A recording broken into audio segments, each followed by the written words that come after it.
The views and opinions expressed here are those of the interviewees and do not reflect the views of Fermanagh and Omagh District Council. Any content provided by contributors is of their own opinion and is not intended to malign any religion, ethnic group, club, organisation, company, individual, anyone or anything. These recollections are for entertainment purposes only and offer a historical window into Omagh's past. I'm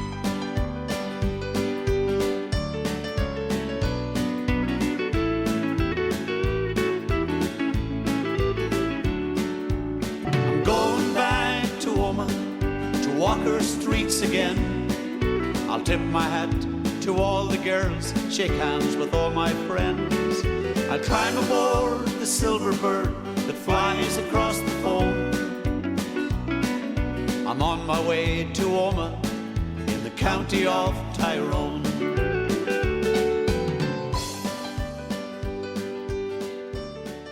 I came home on my Easter break. Was due to go back, and I was when I did have time off, or when I did come up for a weekend, I was back playing with Paddy and Sean, and by that time, Tony had become one of the best drummers. One of the best drummers I'd ever heard in my life. But we started. We were still playing. I would still play gigs with him, and it was good crack, and we always made a few quid, and we enjoyed it. But we played a gig one night, and as far as I remember, it was Omagh High School. It was they were having some sort of a function at Easter, and some of the sounds were at the gig. I wasn't aware of that. Nobody was aware of that. But a day later, or 2 days later, Ralph Lyons and Derek Mahaffey arrived at my number 7 Rogers. Rogers, well, was asked me wife's from number 7 St Bridget's Terrace, and they arrived up there, knocked the door. Guys, how you doing? How you doing, Damien? How are things? We were at the, don't know why you saw it, we were at the, sorry, guys, when I was, once I start playing or listening even to music, I usually, I fade away, I just fade away. And I was, the guy says, we have an opening, and we want to know would you be interested in joining the band, you know? And I said, sounds? And they said, yeah. And I thought, wow, you know, I'm really, really astounded, you know.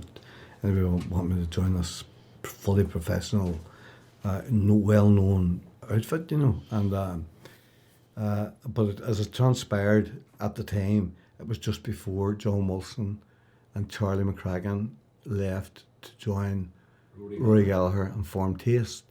Rory Gallagher had played Relief in a band to us in the City Hall in Cork. He was the guitar player in the band in City Hall in Cork, and he was playing Relief to the likes of the Sounds. So did John Wilson play the Sounds? John Wilson was the drummer. John Wilson was the drummer. And Charlie, when I say Charlie, his name's Richie, but we called him Charlie.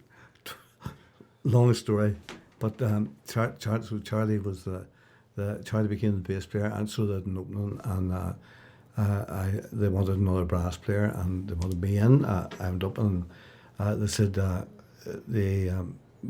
said, guys, I'm not too sure. My father very proud of me. I'm going to uni and all the rest of it, and you know, Plaster's son from Galshill, and you know, blah blah blah. And I said, you know, and they said, well, we'll come back the day after tomorrow, and they came back. I remember it was a Thursday, and the reason I remember it's a Thursday is because when they came back, they said, are you coming, or are you going to join, or what are you going to do? And I says, well, I don't know, because, I've done a couple of exams and a couple more to do, and then the year's done, and I'm not too sure, my father, and one thing and another. And Ralph just came out, and Ralph just said straight, well, Damien, we're off to Canada on Saturday, and we need an answer, I said, what? He says, we're going to Toronto on Saturday morning. So I says, right, I'm your man, I'm your man. I was sold. That was You it. sold your soul. That was it. That was it. So that was invitation for anybody. So I headed off and joined the band, and spent some mighty happy years playing the sounds for a long time. Really enjoyed it. I suppose we all met up when we started at Omagh Academy, and the band originally were all based from Omagh, as you know, the small group. I suppose we're talking about 1962 or thereabouts that we were playing as a four-piece, but I suppose I was fascinated when I saw we got our first TV, black and white TV, saw Cliff sing and Move It in 58. I think it was then, that time anyway, around that time. It was the first time I saw him on TV. I was very fascinated. So we wanted to be something of similar to the Shadows, and Mervyn Martin played guitar, and Richard McCracken played guitar, and Reuben Bradley played guitar. And sadly Reuben passed away last May, I believe, when I was away on tour in Sweden and Denmark. Right. And I came back to discover that he passed away. He was our first drummer. Right. And we got all that together, and people had us playing, and I suppose all sorts of charity events, and the Ulster Savings. I have a poster at home. I think it was about £1 to get in or something like this. The Legion, British Legion, church events and church socials, and we did all those things. And then we progressed, that we realised we fancied some of the pop music, and we fancied things like Sounds Incorporated, who had a lineup, as you probably know, of instrumental musicians who played baritone and tenor, and they had a sound, I suppose, not unlike what the Plattermen were, and we fancied that sort of thing. So we added a couple more people, and at that stage my brother-in-law Ralph Lyons came in to play baritone and tenor, and Bill McCracken played tenor saxophone and flute. They lived in Campsie, and Richard McCracken played guitar, and Mervyn Martin then would have been the drummer. It changed around a bit. But we used to rehearse in a shed of Jimmy Devlin's. Do you remember Devlin's shop down in Campsie? I think Jack Martin had stuff stored in it. And Dr. Mitchell, Haldane Mitchell, would come over and record bits of it and try and point us in the right direction to see if we were too loud or playing the right things. I was playing a little event on Wednesday, and he was there, and I reminded him of that, and he said, I can't remember that, that's that long ago. The sort of things out of the charts would have been doing, and I suppose a lot of the rock and roll things that we did were a whole lot of shaking and sea cruise and that type of thing. But then I would always have had a leaning towards a lot of the country music. I liked Crispy and St. Peter, and he did Almost Persuaded one time, and I'd have been doing that. And then Richard Sharp was brought in to play bass, and he was into doing Book Owen stuff.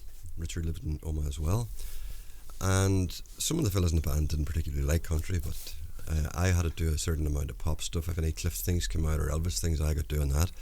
And we progressed then, and we got a manager in Port Stewart, because we happened to play in the Strand Ballroom, and they liked what we were doing, a man called Bobby Platt. And the result of that was that we got extra work in Belfast through Jim Aiken and Trevor Kane and around Kilray, all the dances that were around. And our in-between times, to get even started at what we were doing as the six-piece at that time, we got opening in front of the Royal Showband and the INF or in the Royal Arms. Maybe Joe Dolan, all the big bands, we would be standing watching them and wondering, what can we do here that they're doing to get it right till we get playing. And I have to say, I think some of the teachers at the Academy took a rather dim view of the idea of going down the road of going into a showband when you were supposed to be getting educated. When I was younger, my father would have taught me how to play the accordion, which I didn't play too well. And then I took music lessons, but I never was that keen on the theory part. I liked to try and do the bits and pieces by ear. But then once I saw Cliff and the Shadows doing their thing, and the fact that we got together and were playing, and we probably didn't sound anything like Cliff and the Shadows, but we tried. We got these little dates coming on and the socials things we're doing, and we were doing Billy Fury songs. Margot was one of the ones, and Send Me the Pillow That You Dream On, and the sort of things that were popular at the time. But then anyway, this Bobby Platt man got us, we got a TV show. We were doing school dances because of our age at the time. Would have done the high school, we'd have done Omagh Academy, we did the tech dance in Enniskillen, and they did, BBC did a documentary thing on us one time there, just about that time too. I don't know whether it was the contacts of Bobby Platt or whatever, but they did it, and that was all a great help to us and great encouragement. And funny, one of the songs I remember doing on that was Save the Last Dance for Me. You can dance every dance with the guy who gives you the eye, let him hold you tight. You can smile every smile for the man who held your hand neath the pale moonlight. But don't forget who's taking you home, and in his arms you're gonna be. So darling, save the last dance for me. Oh, I know that the music's fine, like sparkling wine. Go and have your fun, laugh and sing, but while we're apart, don't give your heart to anyone. But don't forget who's taking you home, and in his arms you're gonna be. So darling, save the last dance for me. Baby, don't you know I love you so? Can't you feel it when we touch? I will never ever let you go. I love you oh so much.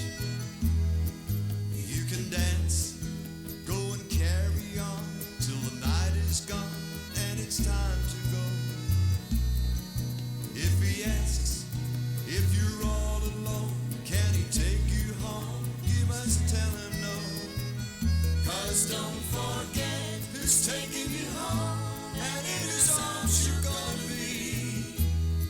So darling, save the last dance for me.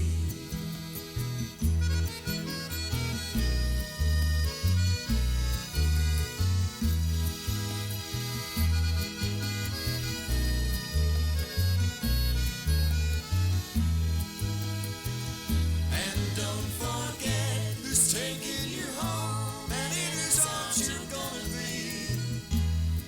So darling, save the last dance for me. Yes, darling, save the last dance for me. Oh, baby, save the last dance for me. There was old wireless, and Daddy was interested in cowboy singers and all. And then eventually I was singing at school in a choir, and then eventually they got singing solo. My father, Brother O'Connell, and all singled me out to stand in front of the group, you know, singing my own, to sing the verse, and they would sing the chorus, and I didn't want to do that. I says, I was only about 11. I says, I'll sing surely, but I want to stay in the line, like. I don't want to stand out in front of him. Who am I? I'm going to stand out and be shivering, shaking, you know. But that went on for a while, and then eventually when I was 13, my chest got a bit bigger, and I started to, I don't know, I wasn't shaving, I was only 13. And I started to sing then solo, doing concert spots, you know. And birthday parties I get done on bait, and I mean, at the time, not being modest or not even being sound big-headed or either, I thought everybody could sing a bit, but seemingly I could sing a bit better than most. I didn't know that at the time at all. So then the singing, they get into singing the band, the Polka Dots, and usually next to half of that band, Jimmy O'Neill, Johnny Nugent, Paddy Owens, you know, these people are gone. Jackie Adams, the Platterman too. In fact, out of the three bands I was in, the Polka Dots, I started Platterman then, or Brian called them the Platterman. It was simply the Platterman before that, it was the Platters. I see in that paper there, by I heard of somebody put in a story, and they called the boys a picture taken in 1959, before I even, and they called them the Platters, the Plattermen. They were never the Plattermen until 1965, August 4. Oh, right. When I joined the band dropped the name Platters and became Plattermen then. Yeah. The Plattermen, they were over 100, on the whole of Ireland from Cork to Derry was actually over 100 showbands in the whole country. playing 4, 5 or 6 nights a week. Like. Well, that band alone, there was the Swing Earls with the True Tones, the Melody Aces, there was, and Omagh alone, and Tyrone. I had to keep recording the first Showbands, Showbands, and then the Melody Aces, mostly them from Newton Shirt, but Hutchison was from Mullistrin up the road here. And then the Skyrockets up in Fermanagh, and all like that there, and the True Tones, what do you call them, the boy that managed the Fosters for a while, and Jimmy O'Neill, the Swing Earls, Eugene Nixon, and all fine, all readers, because they all came from St. Eugene's Brass and Reed Band, the Academy in the same, Ray Moore, Leo Dorn, Pat Chesters, they were all fantastic, all readers of music, and they all came out of St. Eugene's Brass and Reed Band, and they got into the show bands and so on. But I mean, the band, the boys, maybe they might be more rural minded than they are, Pat, and the boys, not wrong with them, people, lovely people, but they're very towny or city minded, and all the stuff they wanted to play was sort of cosmopolitan type stuff for city people. They didn't even consider no time rural people, country people, which I considered all the time. I was singing country music 50 odd years ago, 60 years ago, when Hutchison and them was at it. He was the only one was singing it, Shea Hutchison. And then Larry Cunningham, me, Tom, that was 5 years before Tom started, Big Tom. And then, I mean, all the records, Suddenly, were live turned to that way. Love that runs away from me, out of reach, and Cattle Call, and blah, blah, blah, Moon Behind the Hill. These are all Irish songs, or else Irish-American songs. But the majority of people that went to dances were country folk, even in Dublin. But the rest of it, you had Derry, Cork, you had Limerick, you had Belfast, of course. And then the big conventional towns like Galway and up in Uri and on down, you know what I mean? Blah, blah, blah. So, but the majority, about 85% of the entire country dancing was all from the rural part of Ireland. The Showbands wouldn't even play a waltz, you see. A waltz. And Irish people loved waltzing, but the Showbands wouldn't play it like. Right. The Dickie Rocks of this world, and then good, fantastic artists, Candy Store and all, good singer and nosy stuff. But the dance bands, and then very much Showband. I seen it in the writing on the wall way back. So I got to get out of the parliament and start my own band because the boys wouldn't do it. The crowds were going down well, most places, yes, but the band predominantly was a pop band, and ordinary country people did not like that. It's not that the parliament were wrong; they were writing what they believed in, and I wanted to get away to do country, and I got away 6, 8, 10 months. The halls were packed. It was unbelievable. I had it along the parliament after I left, a couple of years or maybe 3 at the very most, and I went on for 30 then. But I mean, that's the way. So the country thing, and then of course there's this yodel thing. Very few people. Again, and I didn't know it for a few years, but very few people can yodel at all. I remember you. Sure, I was up the Fags. The Fags stopped me yodeling for about 8 years before. We would see 12 and 8, 20. I'm up the Fags 12 years, but I hadn't yodeled for a long time. And eventually, Frank Eichfeld, funny you mentioned his name. He was on the wireless one day singing, and I was doing some dishes at the sing. And he was singing, I remember you. And I done the yodel along with him, because I hadn't yodeled for, but 7 many years. And when my blue moon turns to gold again. And I'm 80 next March, and the voice is clear now when I was 50. Larry Cunningham and I started singing country commercially in 1962, when Larry started with the Mighty Evans, and I started with the Polka Dots. And Frankie too sung, Frankie sung Perry Como, Matt Monroe, Tony Bennett, and good at it, because Frankie McBride now. Yes. But he also sung, him and I was in this one band together, like, and then he done this Five Little Fingers thing, and that was a huge hit for him. Yes. And so on, but and then they wouldn't push Frankie in their own, they wouldn't push me, and no band had 2 lead singers, so but that was another reason. We're big friends, always were, and a wide admirer of Frankie.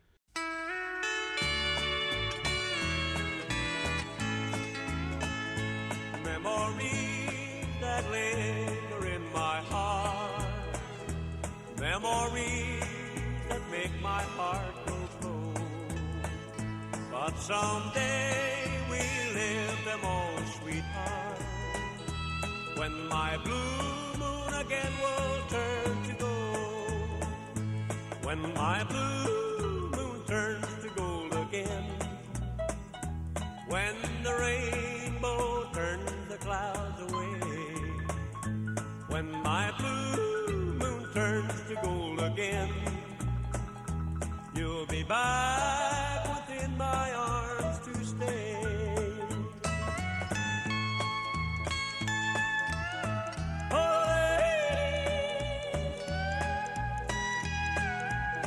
Oh,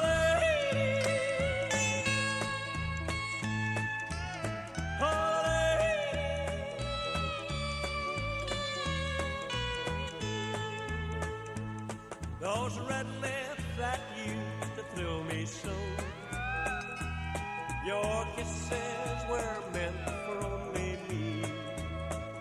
But someday we'll live them all again, when my blue moon again will turn to gold, when my blue moon turns to gold again, when the rainbow turns the clouds away, when my blue moon turns to gold again, you'll be back within my arms to stay.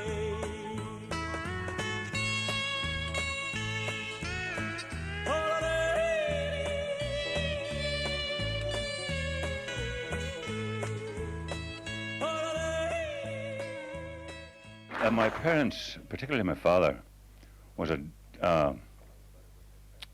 for lack of a better word, say a terrible man for spontaneous evenings. He would just grab the fiddle down, and I had a little melodeon, and we would just go for it. That was it. And there was no such thing as invitation.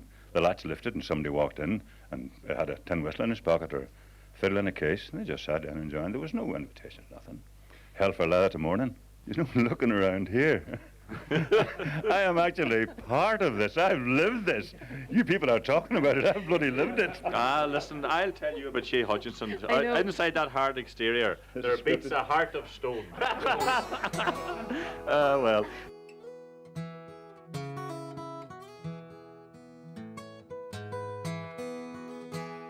Our special guest this evening is Mr. Shea Hutchinson from Omagh. Shea is well known on the entertainment circuit in Ireland. He is a member of one of Ireland's premier show bands, the Melody Aces. Indeed, they are the band that can be said to have kick-started the whole show band era all those years ago. He's a very fine entertainer, a very fine singer, a very fine guitarist. Indeed, a man of many parts, a man of great tales, tall tales, and some excellent songs. You really enjoy his company tonight on the Knotty Pine Travelling Wireless Roadshow.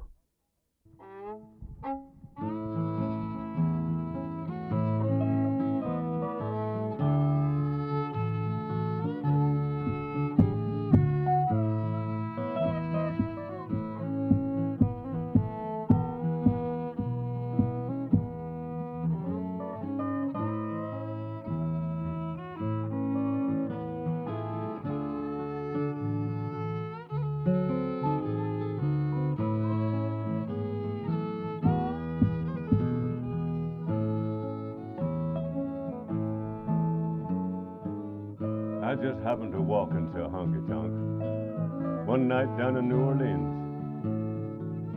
Up above the bar hung a big guitar like none I've ever seen.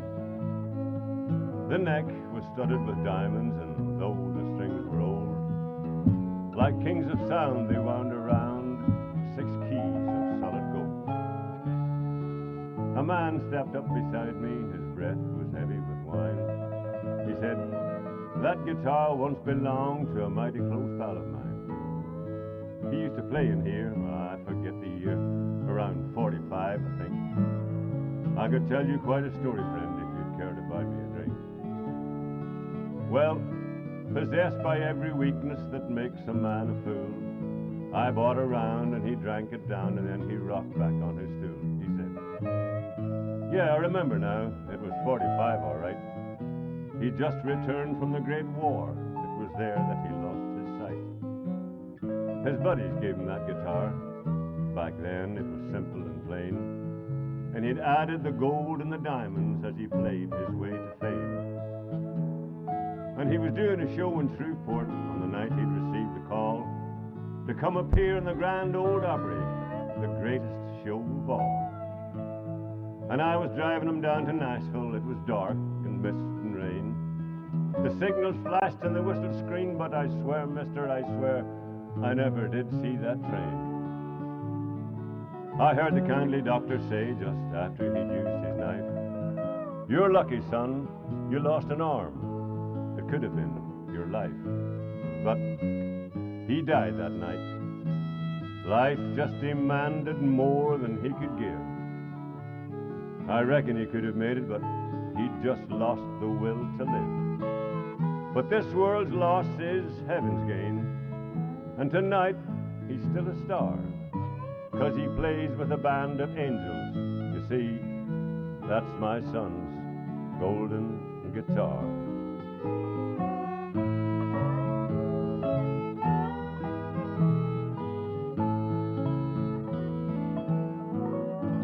One Sunday afternoon, Brendan O'Donnell approached me down at Batisti's cafe down the town, and he said, "I want you to play in my band." And I said, "Well, what'll I play?" "I want you to play trumpet." This stage I was playing all the instruments in the brass band, and come down to my house next Sunday afternoon. That was the start of it. We formed a wee group, we called it the Melody Boys. First gig with them. This is a very embryonic show band. We were very young. First gig was in Old Culmore School at a dance to commemorate something or other. I don't remember what it was commemorating, but I was on the stage. Jimmy O'Neill was on the stage beside me, and who else? Brendan O'Donnell, of course. Jackie Adams, I think, was on drums. Anyway, but 1958, at that time, there was no, you weren't following trends. There was no trends in music. All you had was the American songbook, all the stuff coming from America and being broadcast on radio. And there was no homegrown music at all. No, like country and Irish and that. Right. Thank God. But anyway, we started off, we played a lot of Dixieland. The Darktown Strutter's Ball. And Whistling Rufus. And various other ones. So I was enjoying myself playing trumpet. Things just evolved from that. And we decided to call ourselves the Platters Show Band, because the Platters were a popular group. Remember, there was no universal music being streamed everywhere, not like it is nowadays. Only a select few had record players, and the Platters might have meant something to one or two out of a dozen, you know, and so we decided to use that, the Platters, to like their music.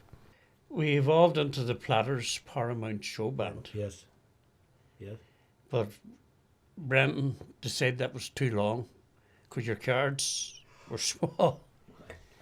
And that's all we had at the time, 3 cards and a 3-figure phone number. Omagh 123 or whatever it was, you know. But that was grand. I was at school. Remember, this is 1957, 58, 59, Right. 60. Uh-huh. Oh, and we decided to call ourselves the Platterman. Right. So we grew up, became the Platterman.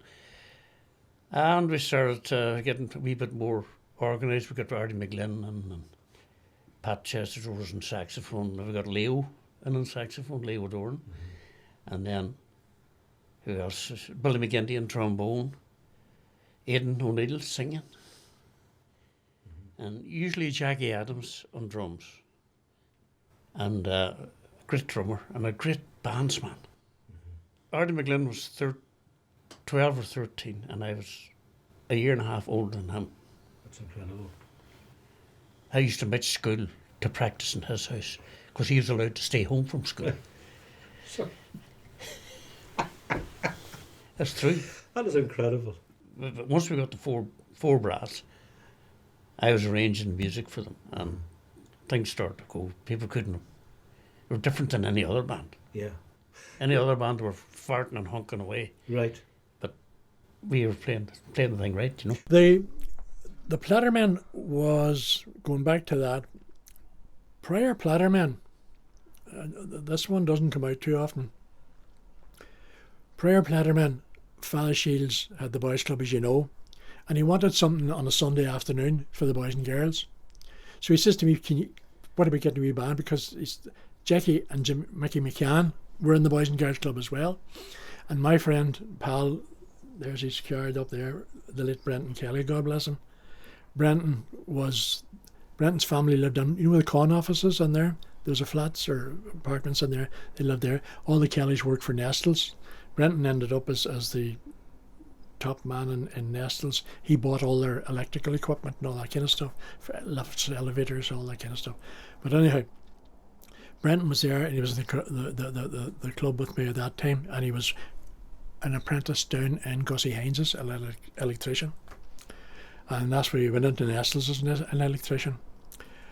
But so Brendan, myself, Brenton Kelly, Pat Chesters, Mickey McCann, Jackie McCann, we played on Sunday afternoons in the Foresters from 3 to 5. And with no amplification, with no singer. So you just played whatever was, do you know this song? Do you know that one? Here we go. I'll start it and you follow me. And that was the way it went, you know. And the Saints got played about 5 times in the day, you know, and different things like that there. So that was a wee band. On top of that then, Brother Hamill had the table tennis club in the St. Pat's Park, right? So he ran the table tennis hop from 8 to 10 or 10:30 on a Sunday night. So Mickey Baxter was the accordionist there.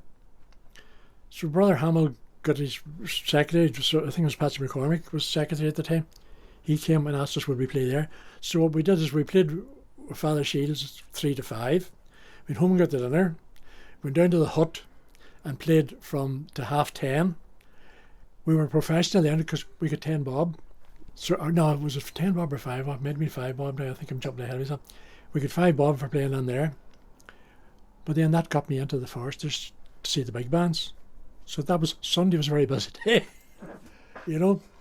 And then the 2 McCann boys, Jimmy McKenna, who formed the Comets, he took the 2 boys, and that's what broke that wee group up. Well, then at the same time, Brenton O'Donnell must have been starting, because I wasn't in the original, when with Ray Moore, Jackie Sloan, Arthur McCrory, and Brenton O'Donnell. So it was actually Brendan was the starter of the band that became the Plattermen. And Brenton asked me one day down to I went to a couple of rehearsals, that's what it was, where the band was playing. And somehow just my interest wasn't there, and I left. About a month or 2 left, then when the winter came, he started the class thing again. So Brenton's wee band, I think they got a couple of dates, I don't know where they played, and they call themselves the Melody Boys. And I went back to Brendan again. One day I was down the street, and just at Crane's Entry, I can remember it as well, Brenton meet me on the street.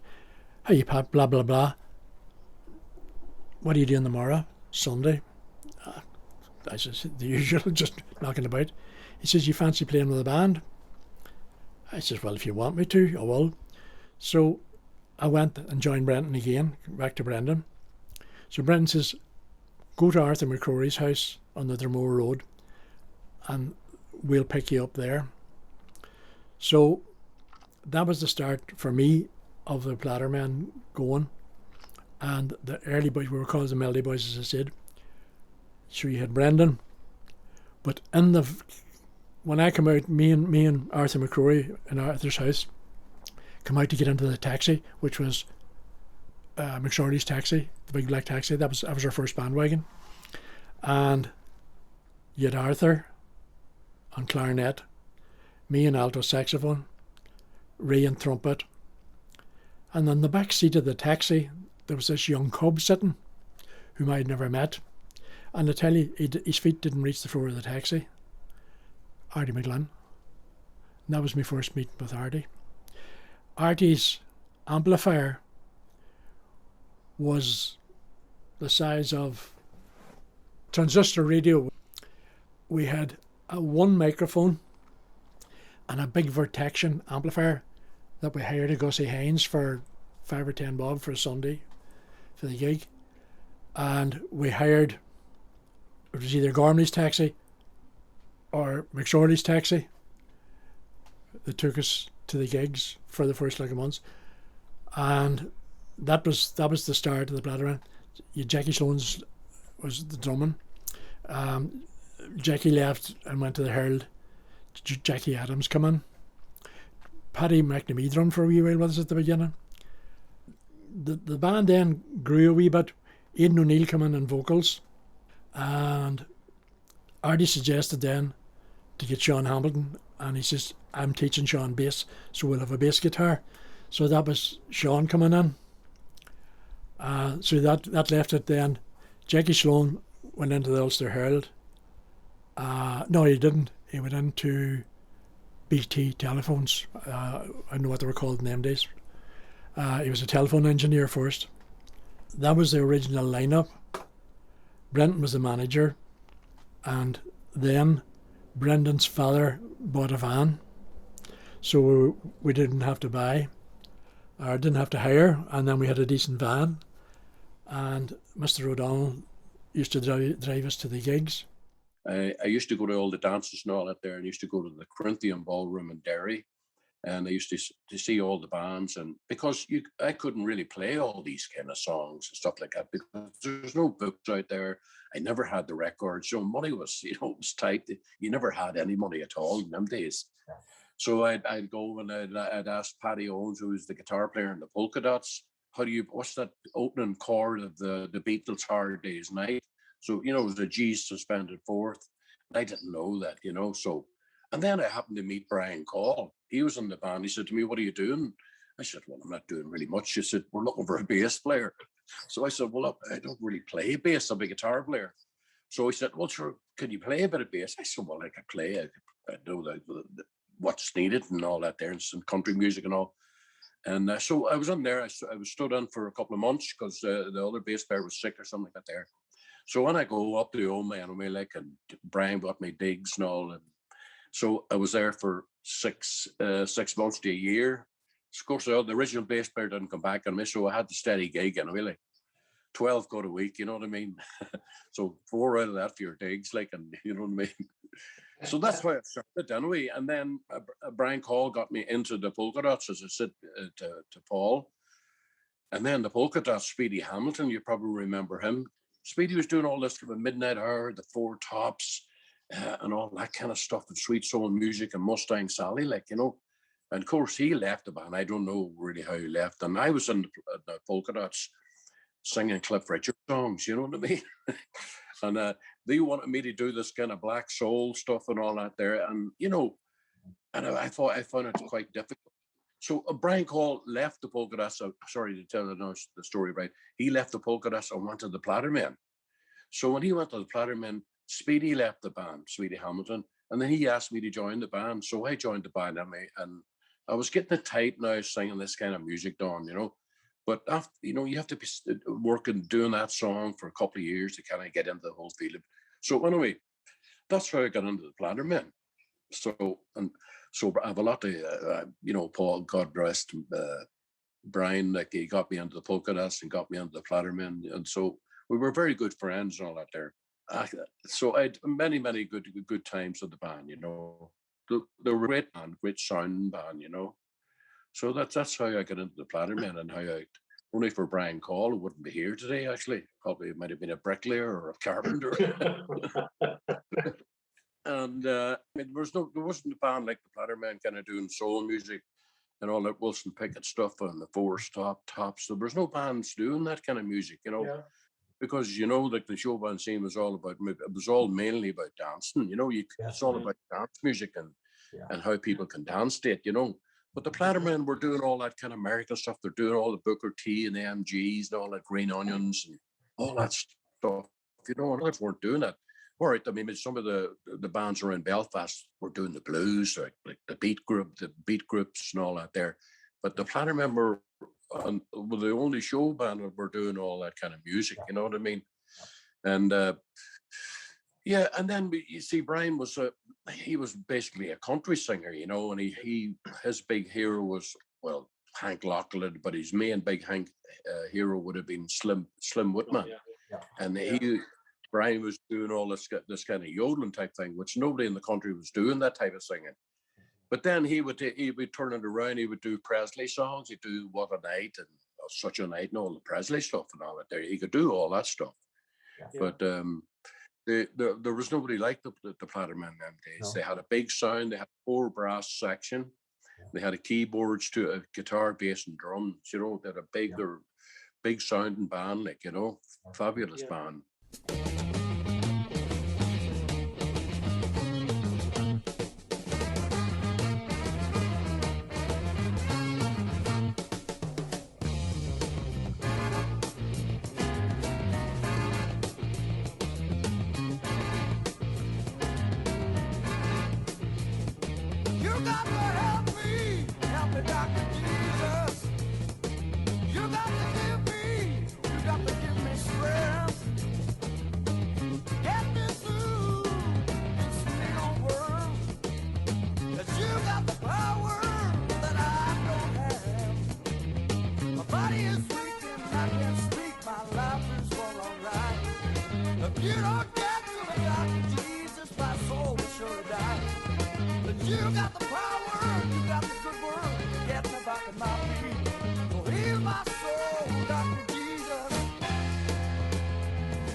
And then when I finished level 14, maybe a year later, this orchestra joined St. Eugene's band, where the whole country was in St. Eugene's band. All the turbas and the Chesters and all that, they all came through St. Eugene's band. Every band out of the committee this year here, all the brass men all played in St. Eugene's band. Brother Hamill and Brother School would have been, he put the harmony into me. We had to have a choir, 4-part harmony. And I always layered off the harmony parts, each on a separate place, and then we all came together. So I could pick harmony just off the top of my head, no bother at all. So that was very useful to be in the band. So when I got through the clarinet days in the band, started off then and acquired a saxophone from one Pat Chester had, belonged to Father Shields. And from that we took on, and Brendan O'Donnell decided to have a wee band, a wee dance band, and played all the wee local halls about. Was that the Melody Boys? The Melody Boys, yeah, that's right. And then we transgressed and moved on ahead onto Speedy was mentioned along the way, and he thought the Melody Boys was a bit soft, so we thought he was a great man for American groups, so we thought Platters would be a good name. Right. So that's how the Platters came about. Not thinking about copyright at all? Well, I mean, we were no danger to the Platters at that stage, like, you know what I mean? But anyway, carried on from there, and that's how the thing came about, like. And the band then started to get better and better. And then I had come to my father one day and I said, look, I think I would like to move out into playing the band full time now. If, you know, he was a wee bit annoyed, but I thought, well, if that's what you want to do, you go ahead and do it. So then, as I say, the band started to do very well. Brendan O'Donnell was the instigator of the whole thing. And I'm sure Pat or anybody told you that, didn't I? And the band done very well and took off. Various singers along the way. Brendan was the manager at that time, yeah. And then it moved on, and then as the band started to get more, then he decided he wanted to go back into his accountancy. That's what he wanted to do, to finish up. So then we became maybe more professional then. Mm-hmm. And we really took well, done very well now to come through the town, you know. And the man who owned the cinema in Omagh, he thought he would a lot of potential here.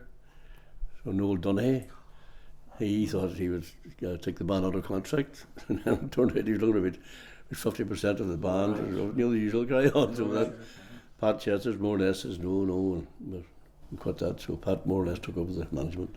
There's a photograph taken in the Ulster Herald in 1958, right, on the old stage of the Star Ballroom in Omagh, right? Mm-hmm. And Aidan O'Neill playing a big string bass, you know. And Artie and Pat and I and Ray were all sitting with wee music stands in front, sitting down there. And Brendan O'Donnell sitting at the piano, and Artie McGlynn sitting beside him, about 14 and a half years of age, with a wee amplifier the size of that bag. Do you have something there beside you? But it was all dance music then, you know. Yeah, I can never imagine. I've tried to sit and think about this on many occasions because through interviews over the years, like, when did I actually say, this is it, I'm going to do it, this is what I want to do? And, you know, I can take you back to when I was 6 years of age, and I was 7 years of age, and I was singing in the local fags in Omagh and going to Tom Sweeney, my cousin, and asking Tom for a song. And he taught me the words of Slieve Gallen Bray. And I went into the competition and I won it. And, you know, so Tom Sweeney's the problem. You know, he's the one to blame. That's where it started, and then I suppose playing on the local scene, and I was in the early days with the Melody Boys. A bunch of us got together. You know, Joe Cuthbertson, Barry Bradley, Martin Bradley, Jay McGahern was involved at the time. Chris Clark. A bunch of us got together and we created the Melody Boys, and that was a very local social thing.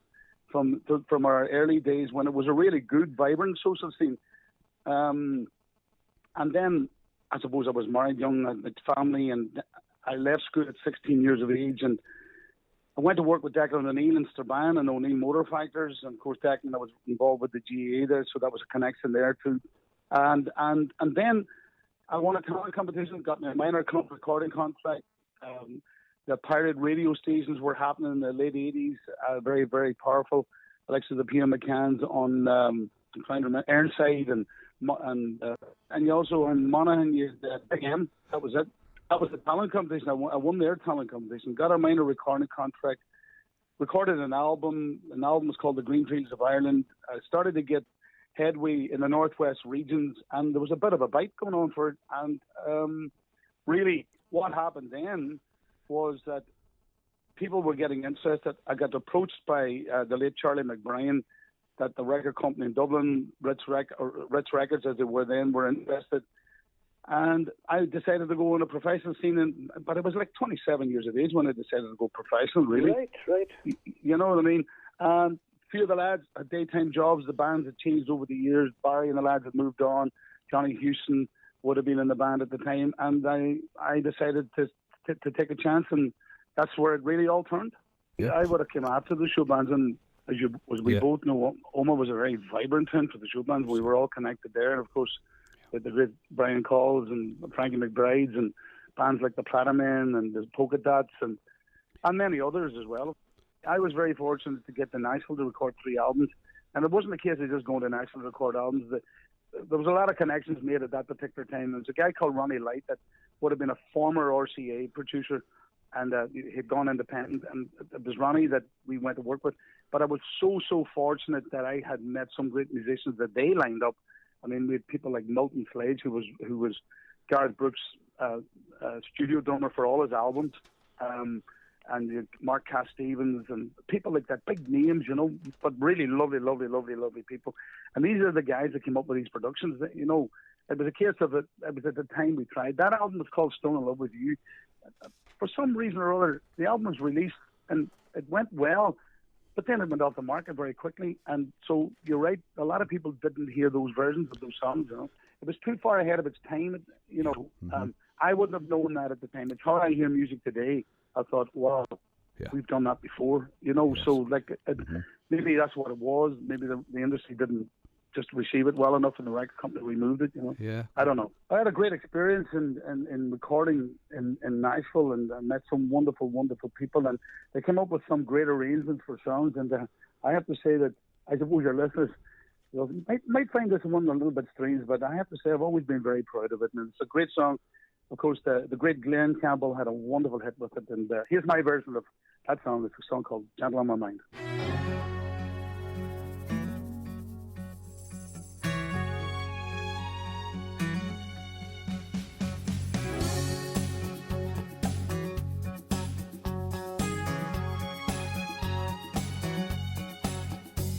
It's knowing that your door is always open and your path is free to walk. That makes me tend to leave my sleeping bag rolled up and stashed behind your couch. And it's knowing I'm not shackled by forgotten words and bombs and the ink stains that are dried up on some line. That keeps you in the back roads by the rivers of my memory and keeps you ever gentle on my mind.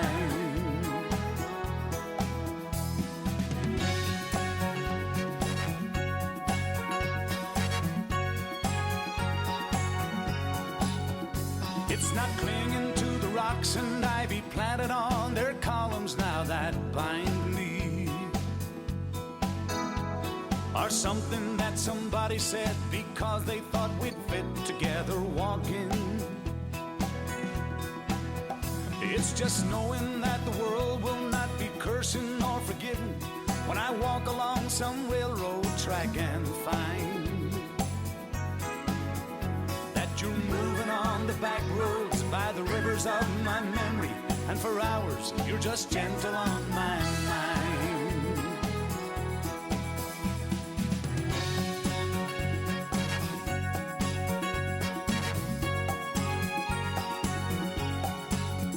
Though the wheat fields and the clotheslines and the junkyards and the highways come between us, some other woman's crying to her mother 'cause she turned and I was gone, I still might run in silence. Tears of joy might stain my face, and the summer sun might burn me till I'm blind. But not to where I cannot see you walking on the back roads by the rivers flowing gentle on my mind.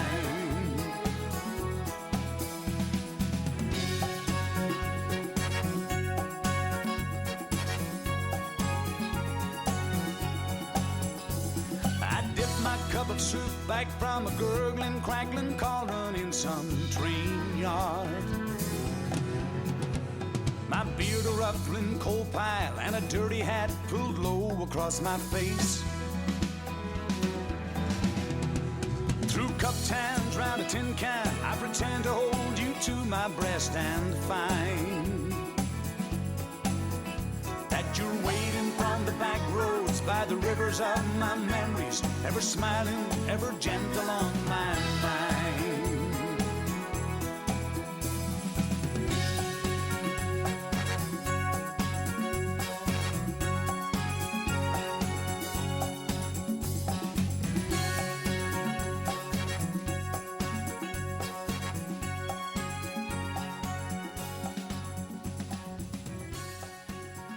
Well then, were the polka dots in existence before that, or was it a band created? They started about 9 months before I joined them, I think, roughly. And Brian Call was in the band at that time, you see. So Brian, a lovely singer, God bless us, you could listen to him all night. And he'd be doing the yodeling and all that stuff, you know. And so what happened then as time went on then, I was sort of doing all Jim Reeves stuff and that sort of country stuff, and I didn't know the difference between country and western and anything else, you know, that's what they called it. But I was playing one night in Ruski with 2-band show with the Magnificent Seven, Jimmy Liddy, if you ever heard of Jimmy Liddy, yodeling Jimmy. But anyway, I remember Jimmy when we come off, and Jimmy says, I like your country and western. You know, that's the first time I ever heard of it referred to as country and western, you know. But you were plagued with Jim Reeves songs, you were singing them every week. You know, we had one out that, you know, there was that many of them, I must have done a dozen of them or more. Yeah. But it was good training, you know. Yeah. Well then, before Nashville then, the polka dots, how did they kind of progress, or what way, how did they ascend? They had dances, you know, we were playing in Belfast and places, and people would be queuing, we were none the wiser. People were queuing up to come in, you know, and we just thought that was it, and the place would be bunged. But we thought every band did that. But, you know, when you're coming from Omagh, you don't see that much. Only a Star Ballroom and Mel Daces, God love him, on a Saturday night or somebody. And the best bands going then with Johnny Quigley and that, you know. And then the Royal Showband, they came to Omagh, played in the Foresters. I remember peeping in the door looking at them. Right. They were all standing up rather than sitting down like the bands before them. Right. You know. And that was a revelation, was it? It was, and the next time I were back, they were in the Gap Ballroom or somewhere else, bigger, you know. Right. And then when did the recording start? When did you get it? I recorded way back in 65, I would say I would have recorded.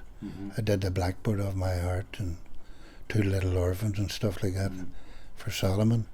And then I got when I was doing the Blackbird on My Heart, there was a boy called Bill O'Donovan. He was a big man in RTE, and he had a brother who was very close, looked after Eamon Andrews.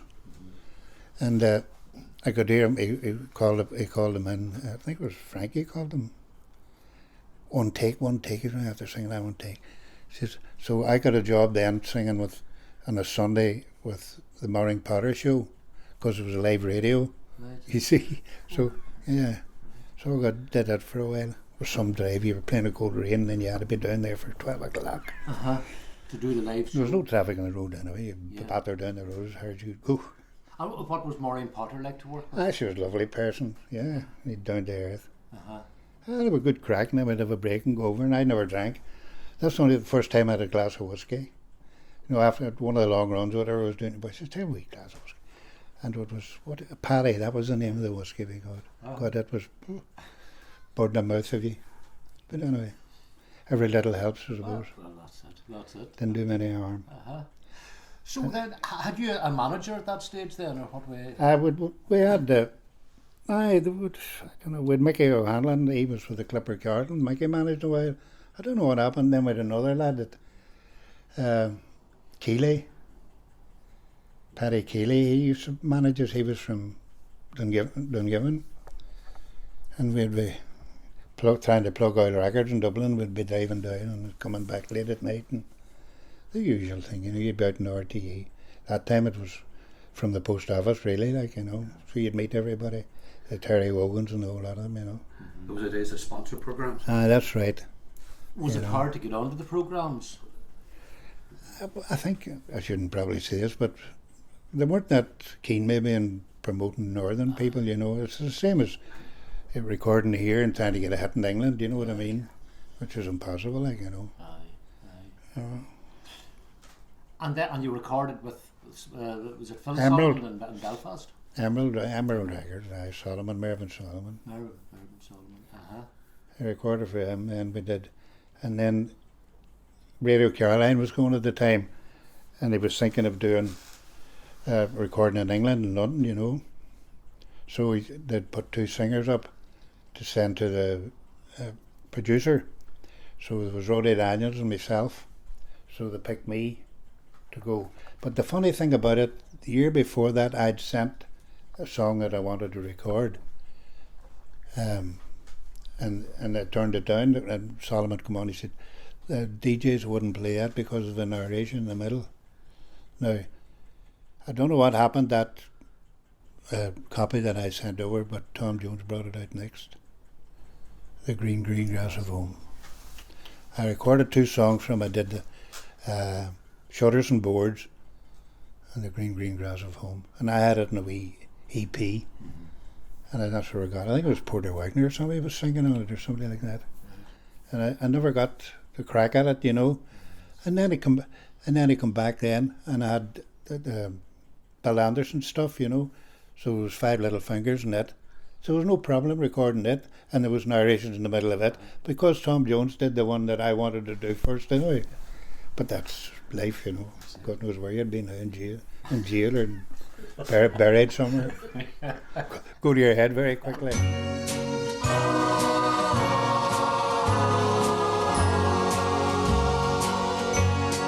I came home last night to a dark and lonely cottage. I took the wreath of the door, and somehow I stumbled inside. I just can't, I said, live without her.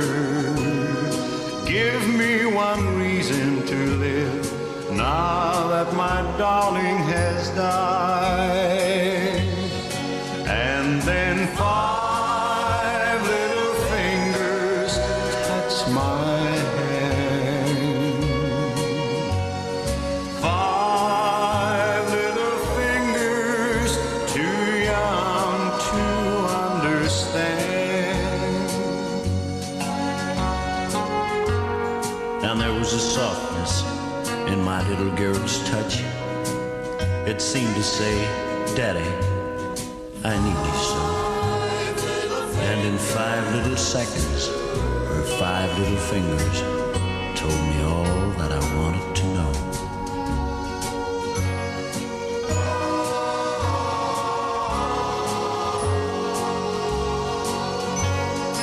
I could tell her little eyes were full of questions. I tried to answer, but all I could do was hold her tight. Forgive me, I said, for crying. But darling, your daddy has got such a lot on his shoulders tonight. And then 5 little fingers, soft and dear, touch me on the cheek and gently brushed away a tear. And I knew that in her own little way, my baby was saying, Daddy, I love you so. It only took 5 little seconds for her 5 little fingers to tell me all that I needed to know. 5 little fingers, too young to understand. 'Tis many's a gay night from dark till daylight I spend with people of high renown, but in all their grandeur and heaps to squander, my heart would wander for sweet Omagh town.